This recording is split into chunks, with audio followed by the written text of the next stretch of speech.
안녕하세요. 오늘은 당뇨에 대해 알아보겠습니다. 이 녀석 때문에 고민이신 분들을 위해 당뇨를 이길 수 있는 꿀팁을 가져왔습니다. 나이가 들어갈수록 혈당을 관리한다는 게 쉽지 않죠? 하지만 절대 포기하지 마세요. 오늘 제가 알려준 방법만 기억하신다면 충분히 혈당을 잡을 수 있습니다.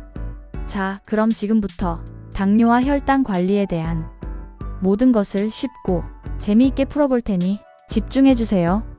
당뇨는 쉽게 말해 우리 몸속 혈액에 포도당, 즉 혈당이 너무 많아지는 병이에요. 마치 우리 집에 손님이 너무 많이 와서 정신없는 상태라고 할까요? 혈당이 높아지면 몸 구석구석에 있는 혈관들이 손상될 수 있고 심하면 심각한 합병증까지 생길 수 있다는 거 알고 계시겠죠? 예를 들어 눈에는 망막병증, 콩팥에는 심부전, 심장에는 심혈관 질환, 다리에는 말초혈관 질환 등이 생길 수 있습니다. 정말 무서운 녀석이죠? 근데 당뇨에도 종류가 있다는 거 아시나요? 대표적으로 1형 당뇨와 2형 당뇨로 나눌 수 있는데요. 1형은 췌장에서 인슐린이라는 호르몬을 아예 못 만드는 경우를 말하고 2형은 인슐린이 있어도 제대로 일을 못하는 경우를 말합니다. 우리 대부분은 2형 당뇨에 해당된답니다. 1형 당뇨는 주로 소아나 청소년기에 발병하며 인슐린 주사를 평생 맞아야 하는 경우가 많습니다. 2형 당뇨는 식습관, 운동 부족, 비만 등 다양한 원인으로 발생하며 생활습관 개선과 약물 치료를 통해 관리할 수 있습니다. 나이살? 아니죠.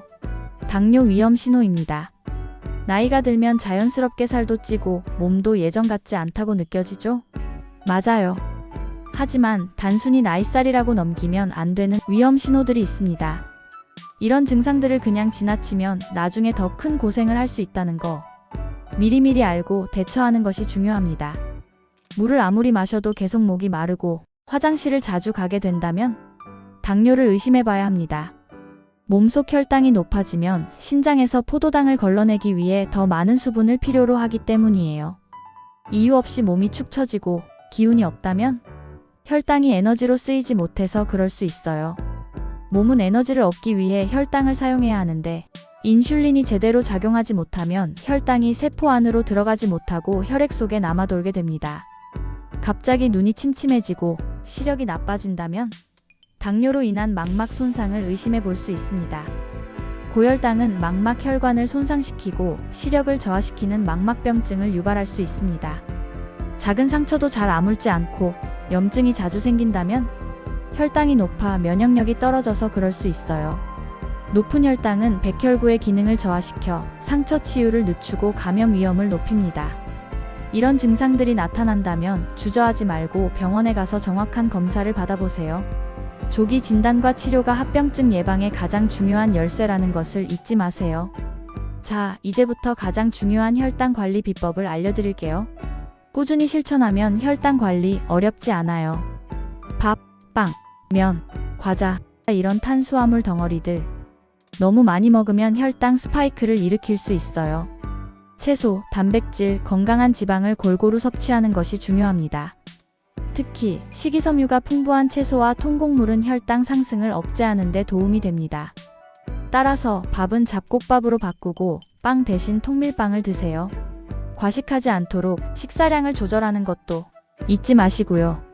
식사 순서도 중요해요. 채소, 단백질, 탄수화물 순서로 드시면 혈당 상승을 늦출 수 있답니다. 운동은 혈당을 낮추는 최고의 명약이죠. 유산소 운동인 걷기, 조깅, 수영 등과 근력 운동인 웨이트 트레이닝 등을 병행하면 더욱 효과적입니다. 운동은 인슐린 저항성을 개선하고 혈당을 소모하여 혈당을 낮추는 데 도움을 줍니다. 처음부터 무리하지 말고 자신에게 맞는 운동 강도와 시간을 정해서 꾸준히 하는 것이 중요해요. 일주일에 3에서 5회, 30분 이상 운동하는 것을 목표로 해보시길 권유드립니다. 운동 전후 스트레칭도 잊지 마시고요. 명상, 요가, 취미활동 등을 통해 스트레스를 해소하세요. 스트레스는 혈당을 높이는 호르몬 분비를 촉진합니다. 좋아하는 음악을 듣거나 친구들과 수다를 떠는 것도 좋은 방법이랍니다.